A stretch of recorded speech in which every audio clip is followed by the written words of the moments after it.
আলাইকুম এভরিওয়ান, সবাই কেমন আছেন? অনেকদিন পর শাহানা হোম কিচেনে। যাই হোক, এই দেখুন একটা কুকিংয়ের একটা রিদম বাজতেছে। ঠিক বিকালে যেরকম রিদমটা বাজে না, ঠিক এরকম কুকিংয়ের রিদমটা বাজতেছে। ঠিক না বলেন? একটা আওয়াজ হচ্ছে, ঠিক আছে?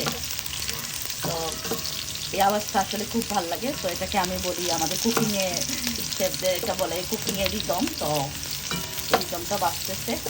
এখন হলো আজকে আমি বাসায় তৈরি করতেছি হলো কুরবানির সময়টা দেখা একটু আনো। এই দেখেন কুরবানির সময় যা হাড্ডি ছিল এগুলাকে আমি এভাবে করে নিচ্ছি। দেখেন কেমন হয়েছে, একদম লেগে একদম হাড্ডিগুলা সব একদম জড়জড়া হয়ে গেছে। হাড্ডি থেকে মাংস খুলে সব জড়জড়া হয়ে গেছে দেখেন। তো এটাকে এখন আমি একটু তেলের মাঝে তেল গরম করে পেঁয়াজ দিলাম, একটু কাঁচামরিচ দিয়ে এটা এখানে দিব, দিয়ে সেটা আমি একটু তেলের মাঝে করে নিচ্ছি। তো খেতে খুবই টেস্টি হবে, সেটাই আমি আপনাদেরকে দেখাচ্ছি। তো এই দেখেন, দেখছেন কালারটা কি সুন্দর আসছে। তো দেখেন আমি সব করে ফেললাম। দেখেন পুরো পাতিল ছিল একদম, এগুলা হাড্ডিগুলা সিদ্ধ হয়ে একদম মাংসগুলা ছেড়ে দিচ্ছে হাড্ডি থেকে। আর একদম এখন এই যে এরকম হয়ে যাবে, একদম জুড়া জুড়া। আমার আরাম বলতেছে মাম্মা জুড়া জুড়া হয়েছে একদম। হ্যাঁ, কারণ সব হাড্ডি থেকে মাংসগুলা খুলে গেছে। আর এই যে এখন এটা আমরা কি দিয়ে খাবো সেটা আপনাদেরকে দেখাই।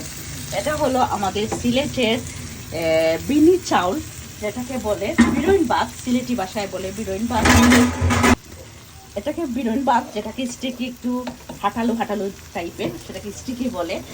তো এই দেখেন আজকে হলো এটা হলো আমাদের সিলেটের একটা খুব ফেভারিট একটা খাবার, বিরইন ভাত, বিনি চাউলের পোলাও যেটাকে বলে। তো আমিও ঠিক এভাবে করে, আমার আম্মু এভাবে রান্না করতো, আমিও ঠিক এভাবে এখন রান্না করতেছি। আর আমার তো খুবই পছন্দ, তাই না বাবা? অনেক পছন্দ না? আমার ছেলেদেরও অনেক পছন্দ সেই বিনি চাউলের পোলাওটা। এটা দিয়ে আজকে সেই মাংসটা খাওয়া হবে।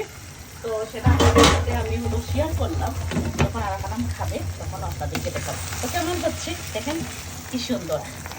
অবশ্যই আপনারা আমাকে কমেন্ট সেকশনে জানাবেন কেমন হচ্ছে।